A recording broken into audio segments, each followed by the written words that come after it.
Got the old 3D printer fired up, the Dreamer NX.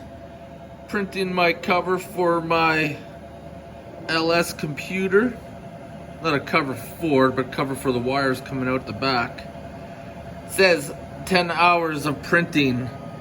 Hope I have enough flexible filament. I'm using flexible instead of hard. We'll see how it turns out. Print has been going for about 4 hours. Alignment seems to be pretty good. I should have enough filament, I hope. It's all printed up. It looks pretty good too. Flexible. Well, hello there, Mr. Tomcat. What are you doing? What are you doing? Are you planning to kill the phone? Is that what you're thinking?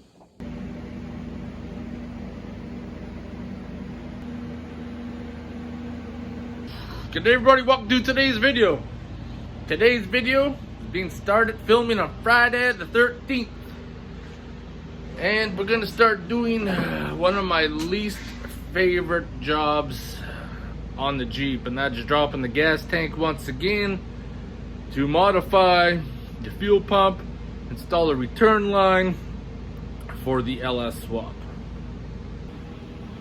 Before I get started on that, for me it was last night. By the time you guys watched this video, it was a while ago, when I uploaded the video Redemption.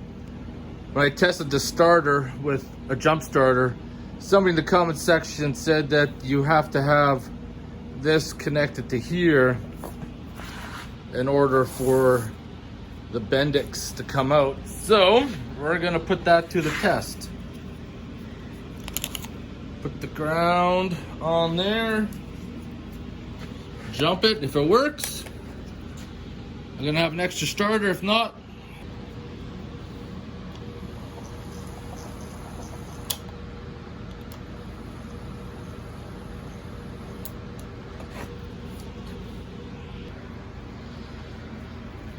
well, this is kind of weird.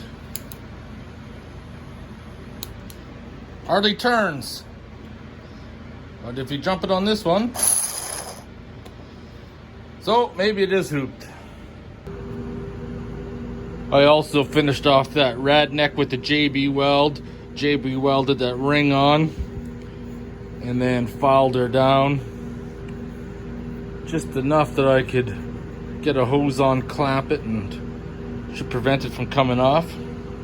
Maybe it helped if I was going the right way.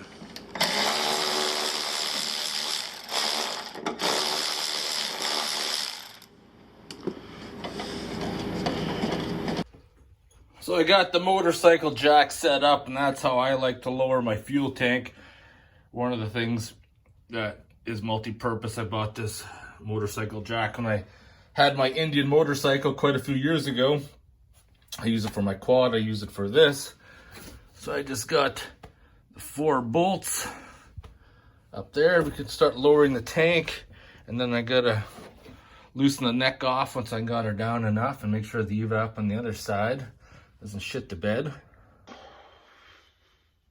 Okay, here we go. This is my own bolt in the hole moment. Working on the fuel tank, trying to disconnect the fuel lines. And I know some people have said over time that you squeeze the clip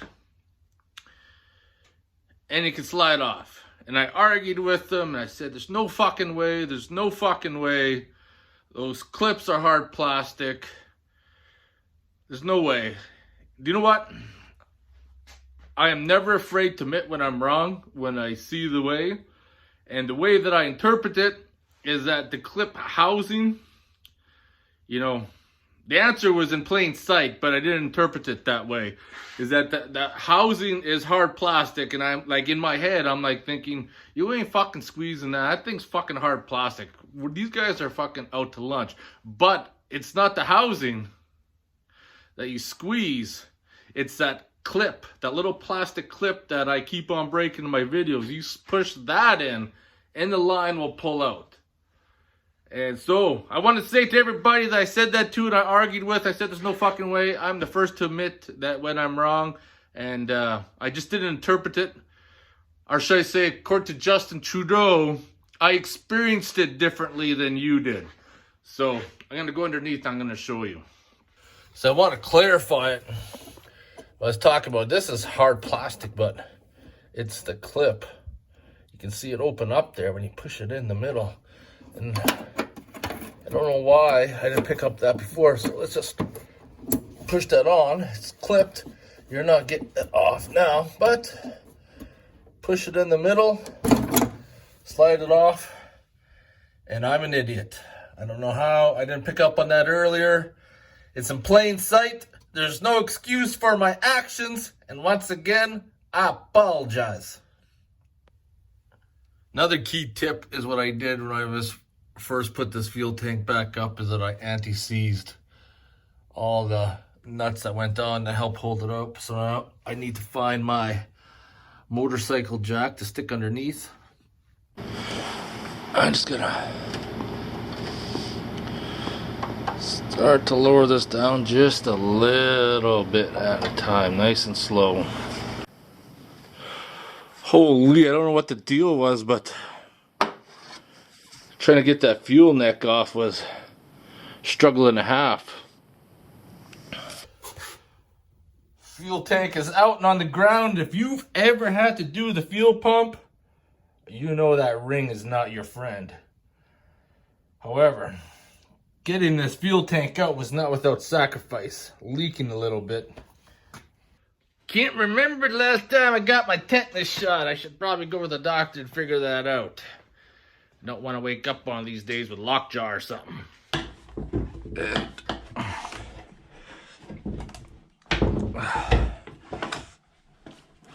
Problem with this is that holy mother of God.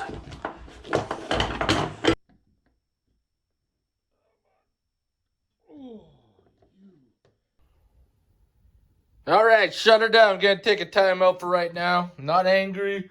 I just don't feel like the struggle.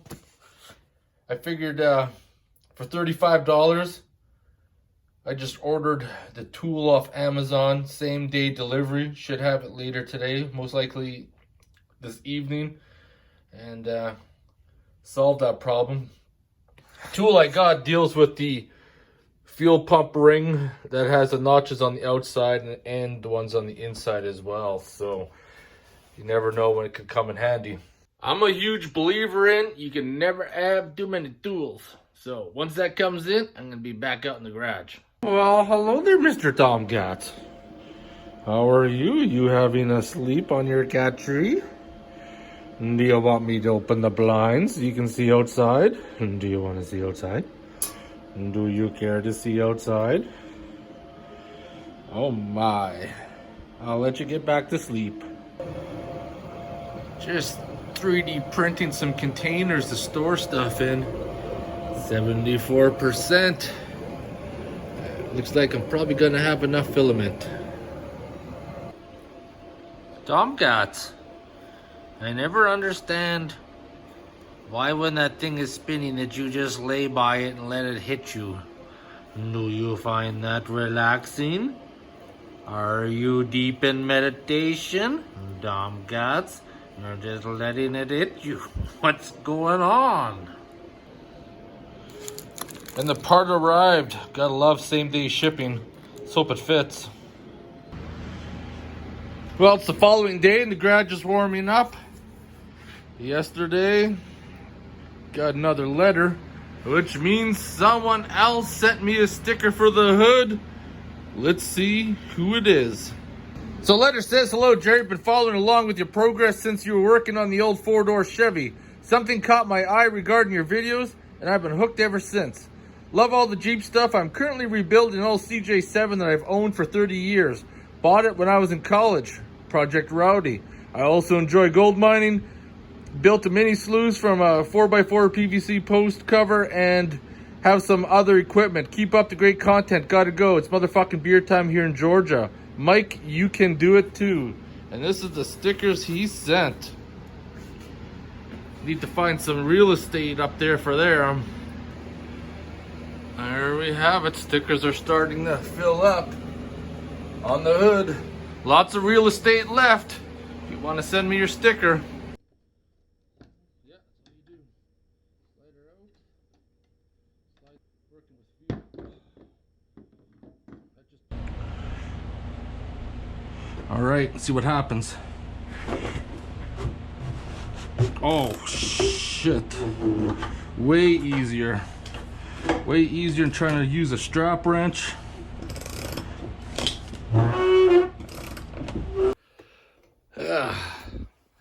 Looking at the fuel pump housing, there's no perfect location because right where I need to drill is the best spot. There's some molded engraving or molded lettering there which will affect the sealing. But I picked up this Bermatex. Form a gasket, resist gasoline and other sharp fluids. So that, along with these nylon rings, hopefully I should be able to seal her up. This is where we go down the rabbit hole.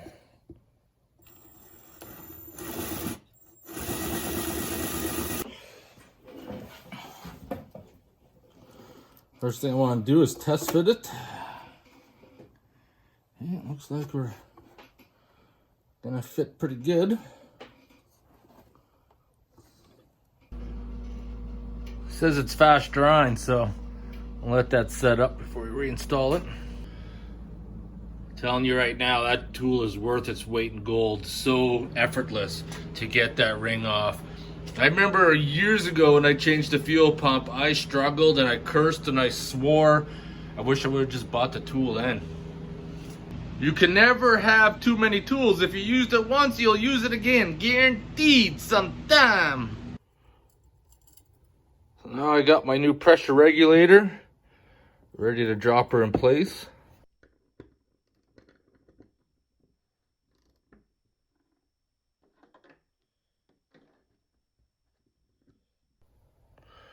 Well, that was effortless. Hopefully I can get her back onto the motorcycle jack without splashing around too much gas. It's almost empty anyway, so I shouldn't have to worry. Then jack her up and get her bolted down.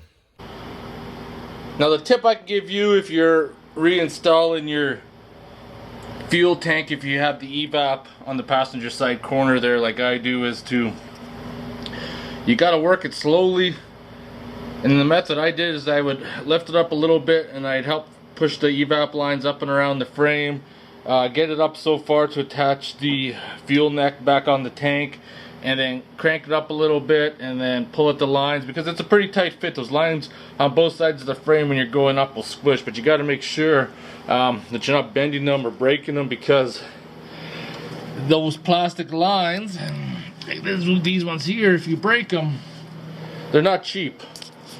And the dealership will usually make you buy a whole set. You can't just buy one. So you will have to be creative and then modify something. Installed the new clip in there. It's a 5/8 fuel clip in case you ever break it. Once again, I learned that you just push that clip in and then pull down. People told me before, and I ranted and raved, and I said there's no freaking way. And now I seen the light, and I feel like an idiot. Fuel tank's buttoned up, so now I can run the harness. But the circuits that are left is the T-case shifter, vehicle speed sensor, and of course the fuel tank power. So this is how I ended up routing the pressure, because the line's so long, and then my pressure line's right here, is that I kind of pushed the fuel filter back in towards there, looped it around so the hose isn't being kinked, zip tied it to the other lines, and then looped to there, and then the fuel return comes down to here where I'm going to feed a new line. Well, looks like I'm pulling the power steering pump off. It appears that it's leaking. Fuck me, it's not what I wanted. It is what it is though. Better to fix it now and then once the radiator's in, because it'll be a whole new fucking world of hurt getting that out.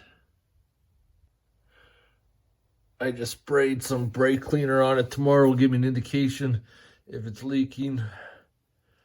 from around there. Maybe I put the wrong gasket in or sealant from the rebuild kit, or maybe it could also be leaking from where I welded that bunghole off, but we'll find out tomorrow. Also just realized I didn't tighten up that hose clamp.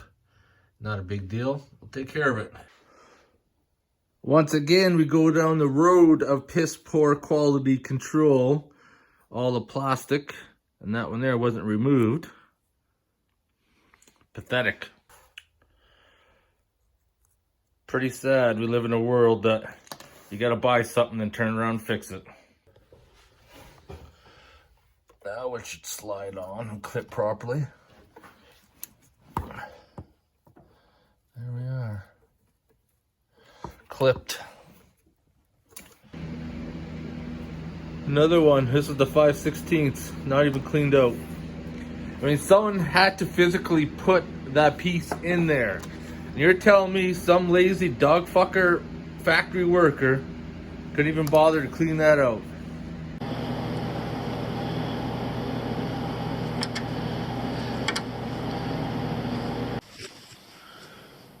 Coming back to that, definitely looks like I got a pinhole. That should be an easy fix. Fucking taped, I can't even get a fucking thread. Holy fuck, what fucking junk is this? Fuck, we have these for like hydraulic fittings at work and you can fucking spin them on by hand. This is fucking stupid. So this is my pro tip right here. If you're making any kind of line with a hard fitting, you can only have one bend and a straight.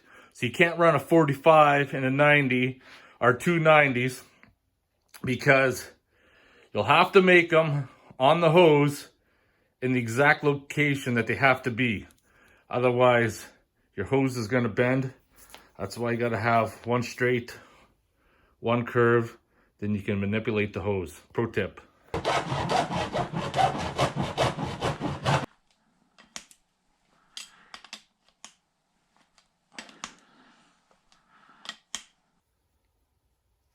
Looks like the 5/16 is a little bit more complicated because we got a ferrule. The way I understand the instructions is that this slides down on here and you got to clear away. I'm gonna be the first to say, if that's the way it's supposed to go, that's very time consuming for what it's worth. Got the first one done. I'm not happy with the way it turned out. I'll try to cut less next time to avoid that. All right, getting close. Just got to install this line. Hopefully that length of 5/16 return line is long enough. Tie it up and then it's motherfucking beer time. Should work.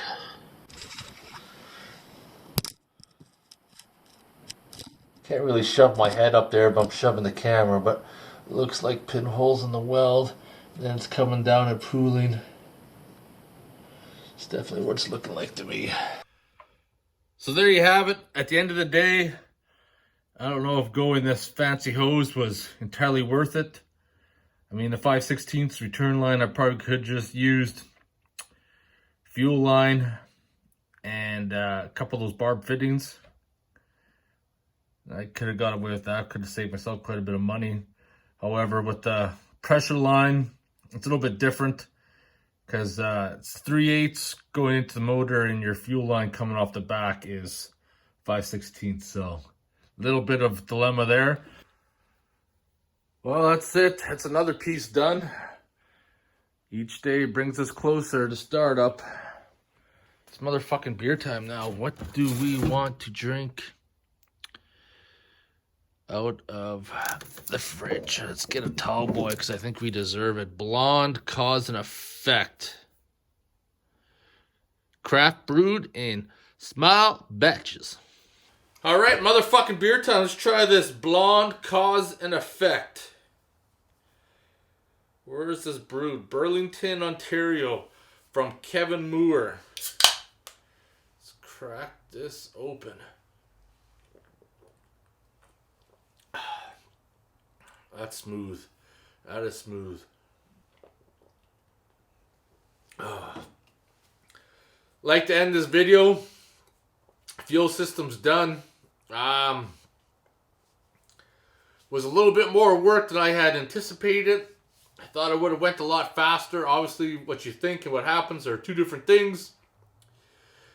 Definitely, if you made it to this part of the video, that fuel pump retainer tool, our fuel pump retention ring remover tool, is definitely worth its weight in gold. I can't believe how much I struggled before a long time ago trying to get that ring off. And I tried again with the strap wrench and it wasn't going. Bought that tool, got it same day, put that tool up top, effortless, busted it free.